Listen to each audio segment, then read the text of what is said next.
Hello. We are about to go into yet another beautiful warrior goddess lesson discussion with someone.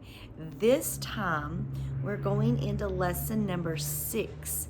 This is claim your strength and ignite your will. I'm going to discuss this lesson today with Lori Welton. When I thought about who I've worked with over the past 7 years that embodied the claim your strength and ignite your will, taking your power back or claiming it for the very first time. The embodiment of that was Lori. And I'm so excited that she said yes to discussing this with you today. And I'm going to drop some links in the description here. When Lori and I stopped seeing each other on a regular client basis, Lori went inward and she wrote a book. Her book is her story of like what was happening before, what drew her to reach out to me, a perfect stranger, to be a yoga teacher, and what came of that, and how I introduced her to this absolutely phenomenal book, Warrior Goddess Training, and we dove in to it as well as a few others, and her book is all about that. So I'm definitely going to drop the link in for her book, and we are going to do a separate podcast for that book as well, where we're going to talk about it, and we're going to talk about some of the hard stuff that led her to the healing journey and where she's at today. So welcome in with me for lesson 6, Lori Welton. Hello, we are back with Warrior Goddess Training, and we are doing lesson 6 today, claim your strength and ignite your will. This quote, I swear, it has always been a stickler for me, but now I'm more accepting of it. The quote is by Pablo Picasso. There are only 2 types of women, goddesses and doormats. And I didn't like it because, and I know why now. I was a doormat. Right. And I didn't like hearing that. And I certainly wasn't going to admit it, right? But now that I'm embracing the goddessness of myself and I'm no longer a doormat, I can see and can willingly admit to what that was. It was, it made me angry because like I love Picasso's work and I'm like, well, what an ass. I don't even want to look at your paintings anymore.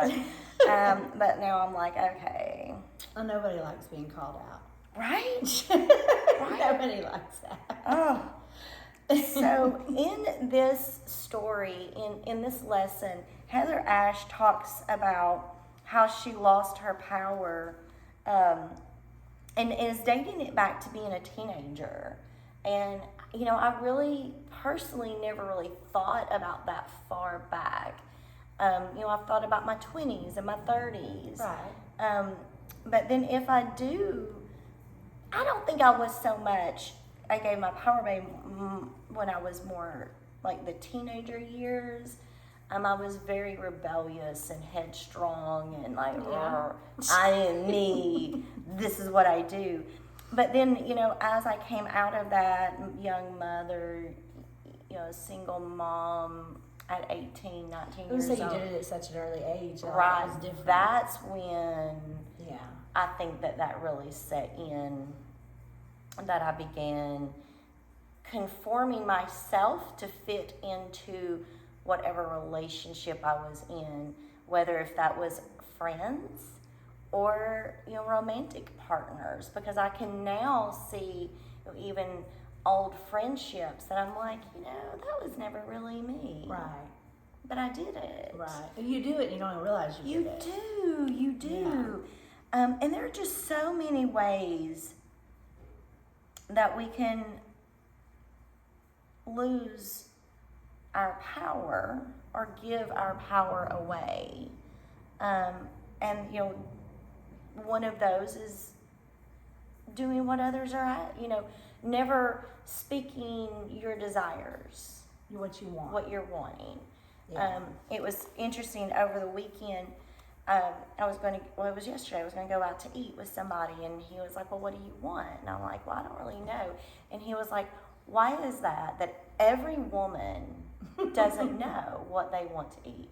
And I said, well, it's not necessarily that they don't know what they want to eat. I said, there's a couple of things happening here.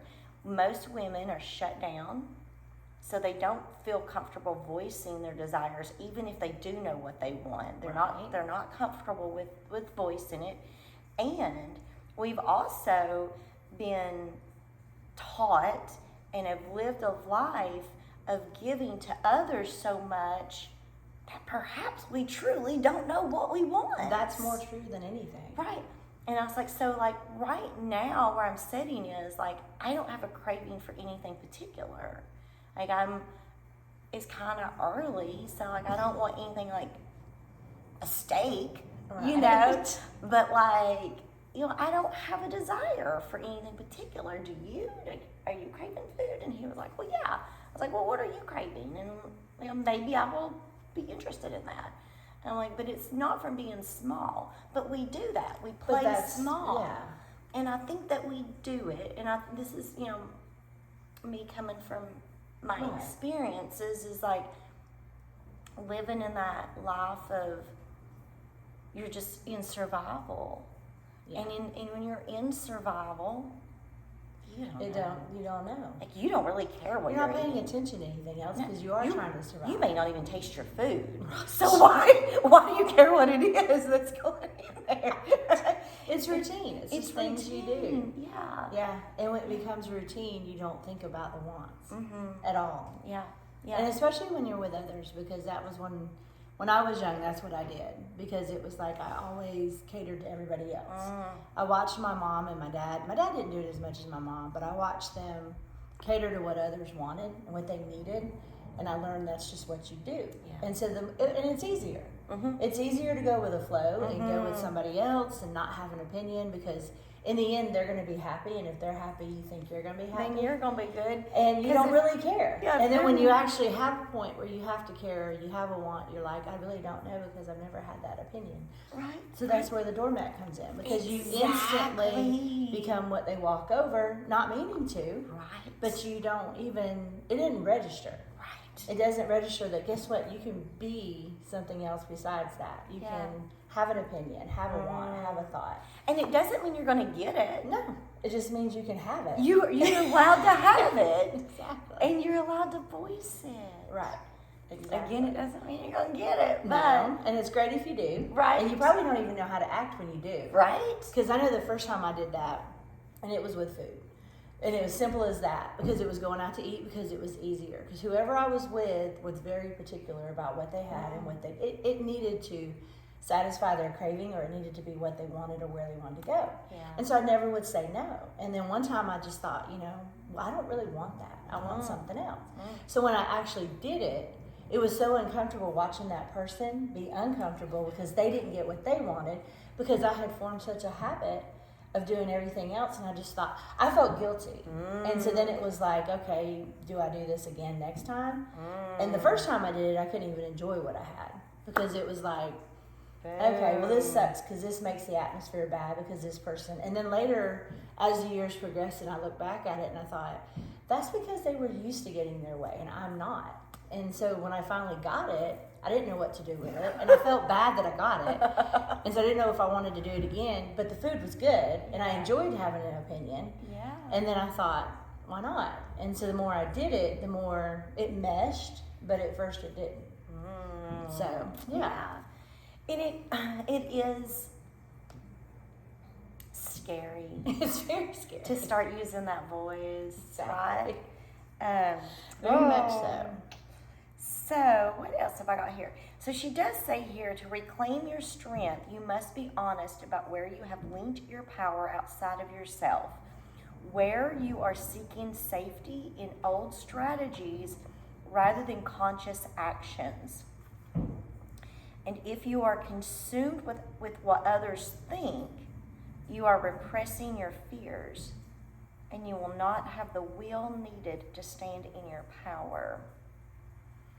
And, so that's again from just being able to sit in that honesty of saying, I've given my power away by not having my own interests outside of a relationship.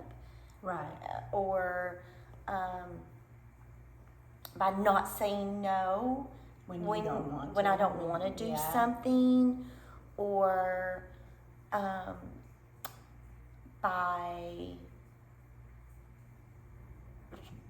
it comes down to by not having healthy boundaries. Right. You really give your power away easily.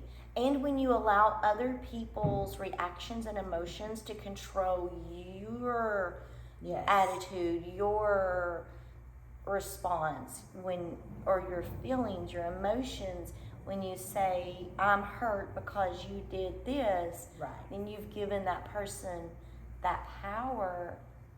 And they can do whatever they want. They can do whatever they want. And you're at their mercy. Yeah. And when you're at their mercy, you're uncomfortable, and you won't do it the next time. I was having a conversation about this the other day as well, about a relationship that I was in for like 10 years. He didn't like to watch certain TV shows that had interracial couples, or cussing, or just lots of things like this.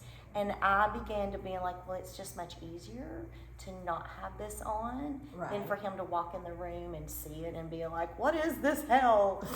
And so I began to I just won't watch it. Right. It's okay. Right. It's all right. I won't listen to that music. It's okay. Right. And then I realized I'm with this person 24 hours, 7 days a week, and suddenly I'm not doing any of the stuff that I'm enjoying because it gets on his nerves. Right. And you change. And I change. And you think you're changing to make it better because you're giving in to them to make them comfortable. But in hindsight, you made your own self uncomfortable. And you make yourself small. Very small. So small. Very small. Yeah, I've done that many times in my life. It's just, when you look back and you think about it, when you actually become aware of what it is and you think about it, you don't realize how many times you do it until you really sit in it. Yeah. You just don't see it. And then when you see it, you're just kind of like, it's that whole, next time I won't do that. Next time I won't do that. And then you do it again. And then you don't realize you've done it. And then you're mad at yourself because you did it. Yeah. I remember that person, that relationship, that gentleman, he said at one point, a few years into it, after I had been changing, he said, why did you quit dancing? I said, what? He said, you don't dance anymore. You used to dance in the mornings when you'd get up and get ready. Well, I wasn't listening to my music. Right. And didn't. I'm not doing my thing. Your thing. Yeah. And I'm like, I didn't even realize. But he did. Yeah. And I'm like, The funny thing about that is they don't really want you to do that. Any relation, I've noticed that later, they would question it like you just said, or they act different because you acted different.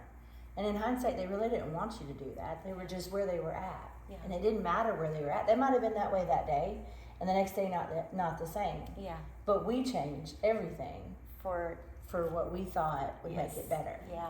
Doormats. So I'm going to jump right on into the coping strategies, which I love in this book, in this lesson. So she says, this is on page 78. She says, getting back to authentic self. Most likely you have learned to use your will for one main purpose, and that's to stay safe. Right? Right. Where it's safe to not watch this show. Or don't say this. Or don't say act this, like this, right? So there are many ways that we can create the false sense of safety. by trying to change or manipulate our environment, which is controlling, which is, I guess, what I was doing as well, right? Yeah. It was controlling the environment. It's like controlling the temperature in a room. Right. You set it at a certain spot, and you Right. hope that it's comfortable. Right. Or by bouncing from one thing to the next thing. Well, that's distracting.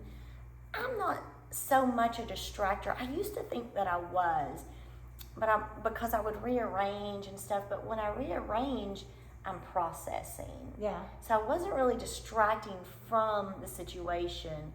I'm working through the situation. So where I thought that distracting was one of mine, it really wasn't. And then you can do it by hiding and pretending to be small. I'm guilty of that. Right, isolating. Yeah. I'm a huge isolator. Yeah, me too. I used to be. I can say that proudly.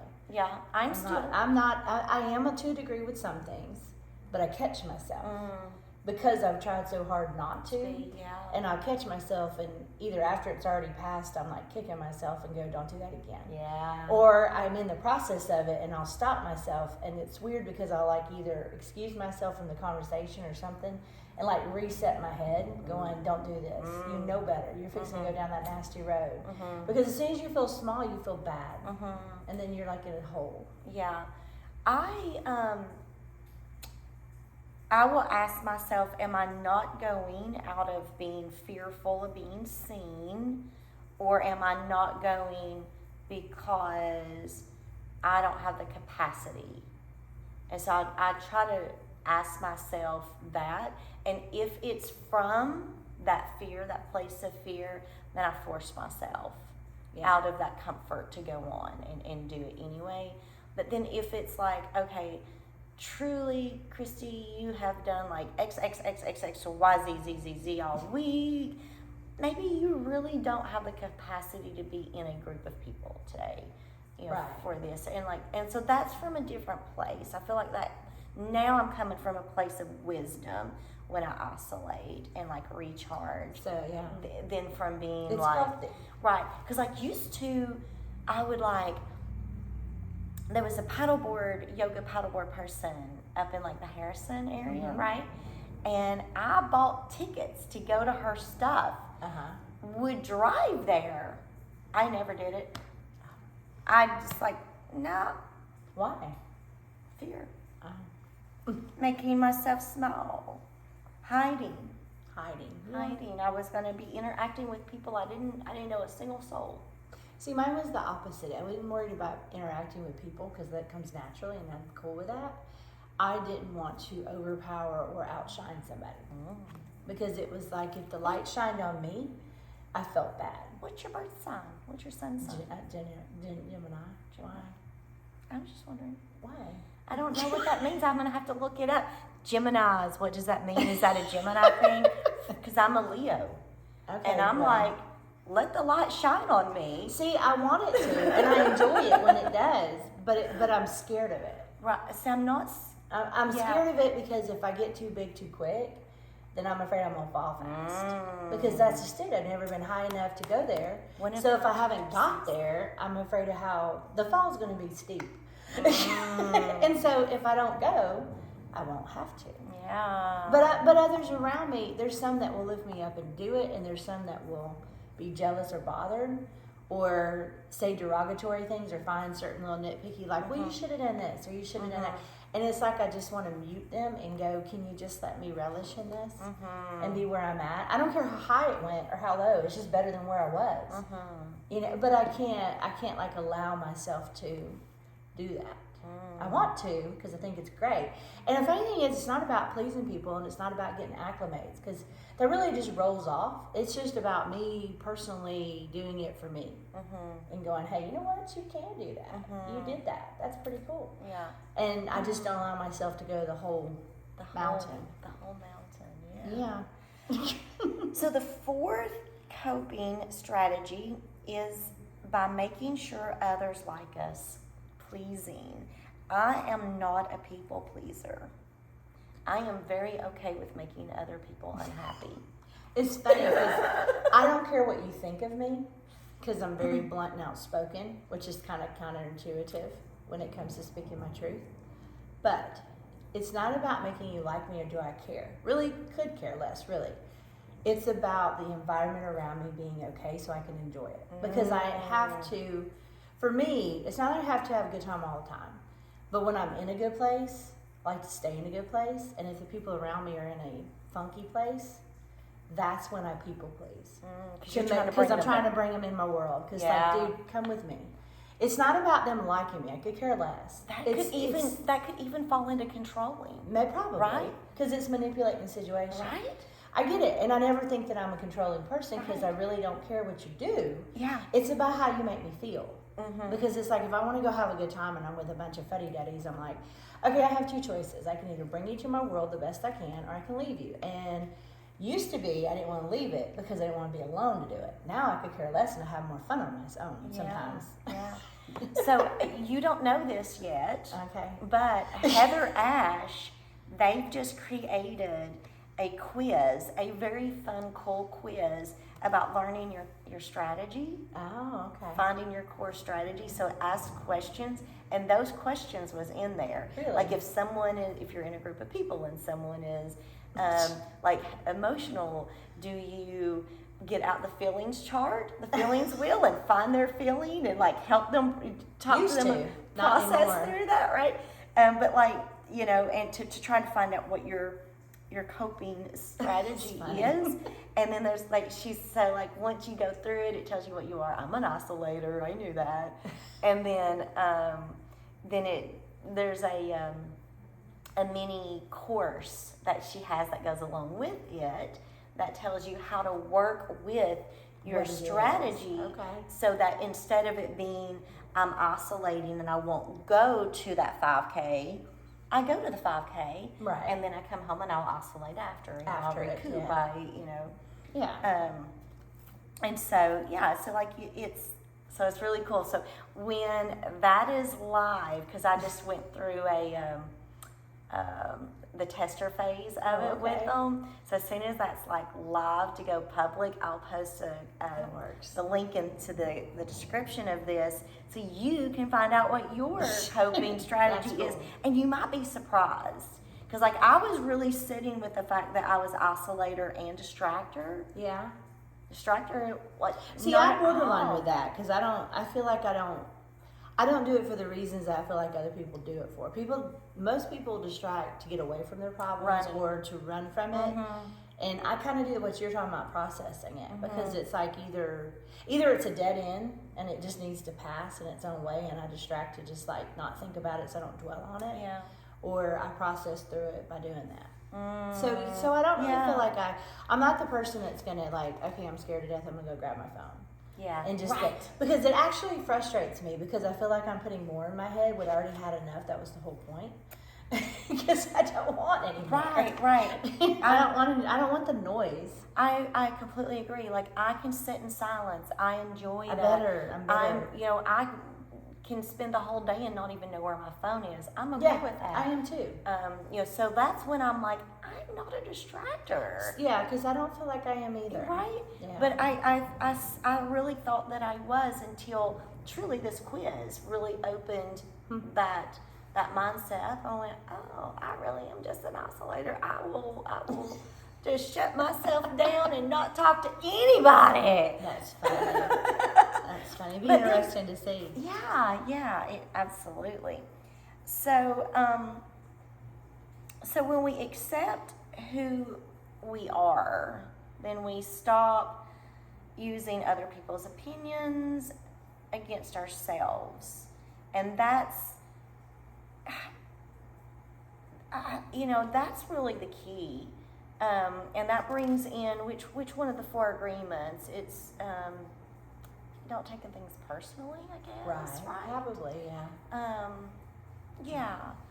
The other one maybe don't assume. Don't assume. Because sometimes assuming that if you do bend or you do change, then whatever it is that help you're the going to do to accommodate them will, and it won't most of the time. Right. If I just give up this TV show altogether, I don't have to watch Criminal Minds ever again. Right. And that might not even be fixed. Right. Yeah. And that relationship's ended. I still don't watch Criminal Minds, and like for a different reason now, but Right. But you're assuming that you're it's gonna. assuming that. Because I did a lot of that because it was like if their mood was where it was, I thought, well, what can I do to make that better? And if I do this, it will. And if it just like a glimpse of it changed, I would assume that's what it was. So like next time I do the same thing, and it didn't work, and I was like, dude, y'all are impossible. You know? How do I figure you out? It's like I just want to have a good time. Can we just like have a good time and just enjoy ourselves? Can you not be on the same page?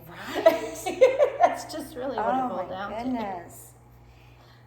So she does tell us on page 84, down at the bottom, she says, since strategies are unconscious habits, not doings, and I'm going to explain what not doings is a great way to create more fluidity and choice.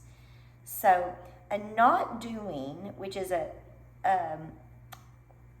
Toltec thing, a not doing is an action that you take for no reason except to break old habits.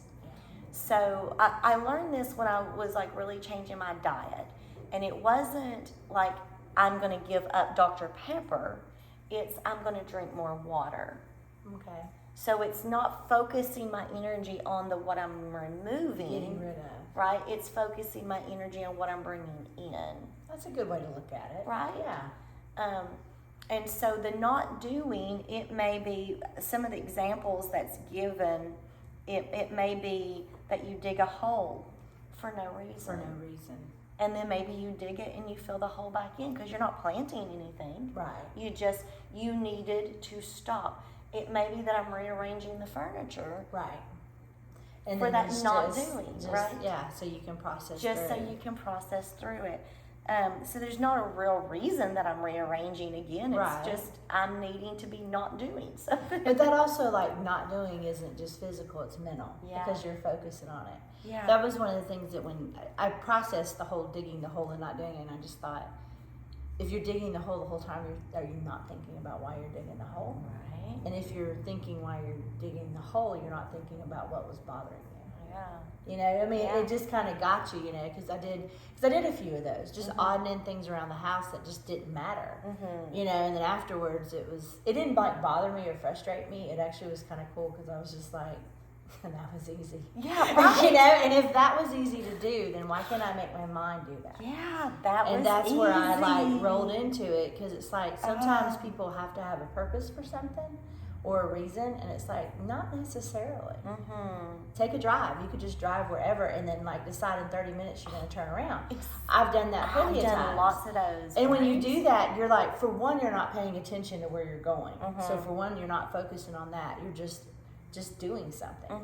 And sometimes just doing something aimless just makes you not think about the world for a few minutes. When I was in that relationship, I would go off on drives. I say that a lot. Right? And I would, sometimes I'd pack me a little snack bag. Sometimes I'd get hungry and have to stop. But what I would do is put on my maps. And it was always pointing me back home. Even though that's not where I was headed. Right.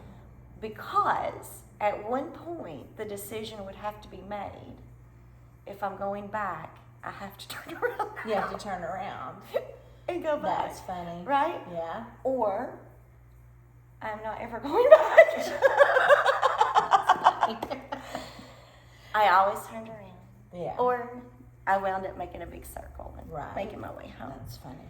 So, in this lesson, she does go into experiments and exercises to do based on your coping strategy. And I won't go into all of those because I would love for you to figure out what your coping strategy is. And then, you know, we'll do those.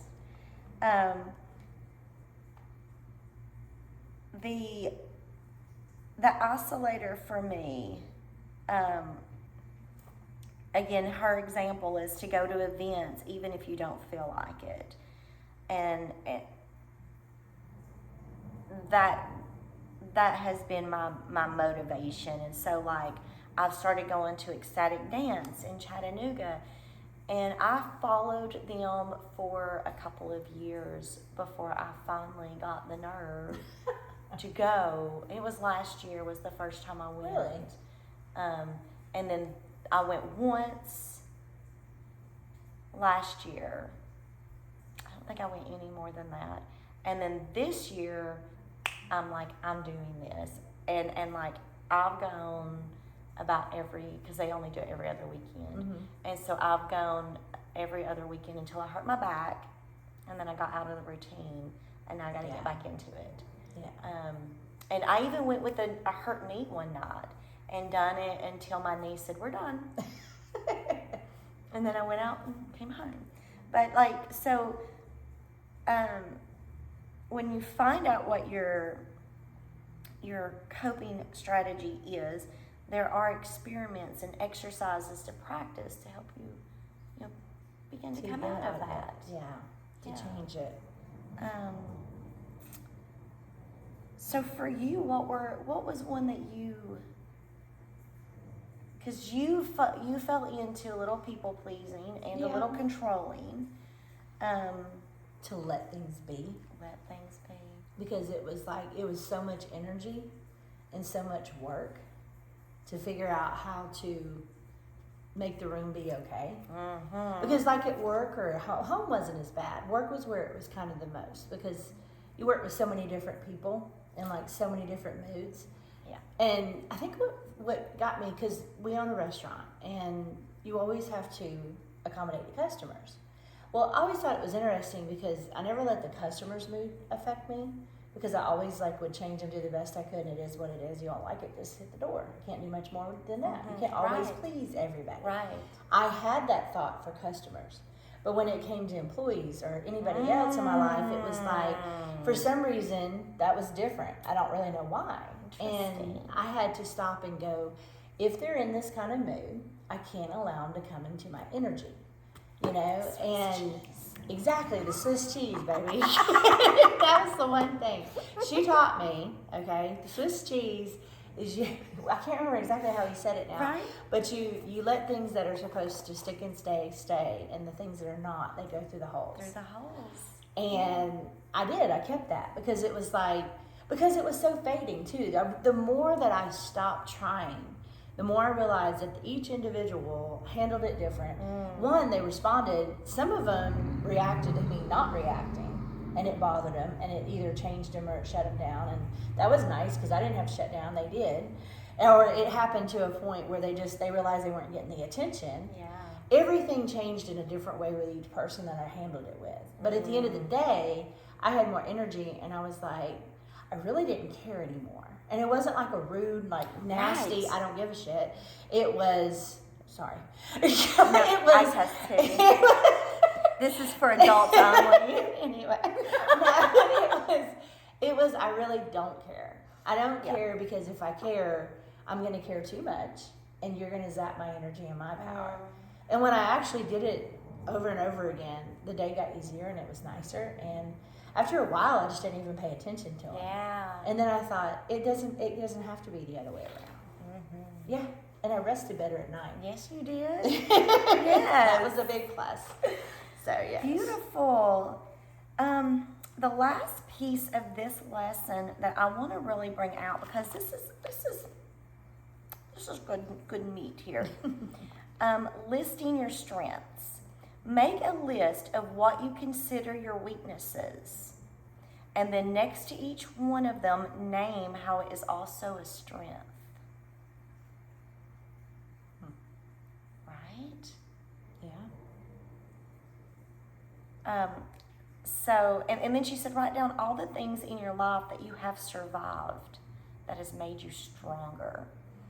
Now, the quiz, the coping strategy quiz that they've come up with was really beautiful, because with the explanation of you're an isolator, and this is the strengths that comes from being an isolator. That's nice. And I was like, so in other words, you're not scolding yourself for being what you are. Right. You're lifting yourself up. Right. You're like, I am an it. isolator, and this is what I do in this isolating moments, and those types of things. So, yeah. That is one thing I will have to say that I realized when I stopped trying to manage everybody else's emotions and how they felt and how their day was, so it wouldn't mess up my day and I didn't pay attention to it. Because that's controlling and manipulating the situation, or I was trying to, so that I could have a better day. It was for them, but I also knew in the back of my head I couldn't make their day better because they had to do it themselves. But it was more about, this sucks being around these people that suck. I mean, it was just, that's how I felt. I'm like, I'm in a good mood, things are going great. Why does everybody have to be such a downer? Yeah. You know, but then I realized that is controlling, but I also realized that I'm also a good leader from that too, because on the flip side, even though I was trying to lift people up so it would benefit me to have a better day, so I wasn't around a bunch of sourpusses, I also knew how to motivate people to work better, to have an atmosphere. And when they collided well.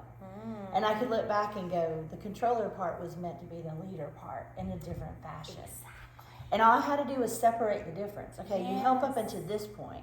And at this point, you just turn your head and go let it be. Yeah. And it was the Swiss cheese. Yeah. What needed to stick and stay did, and what didn't went through. Love And that I do remember. So for me, that would be the one thing that stuck out was you could do it to a strength, not a weakness. Yeah. And I needed to learn how to do that. Beautiful. Beautiful. Well, that is lesson 6. I love it. I love it. Thank you for joining us. You're going to see us again for another lesson in just a moment.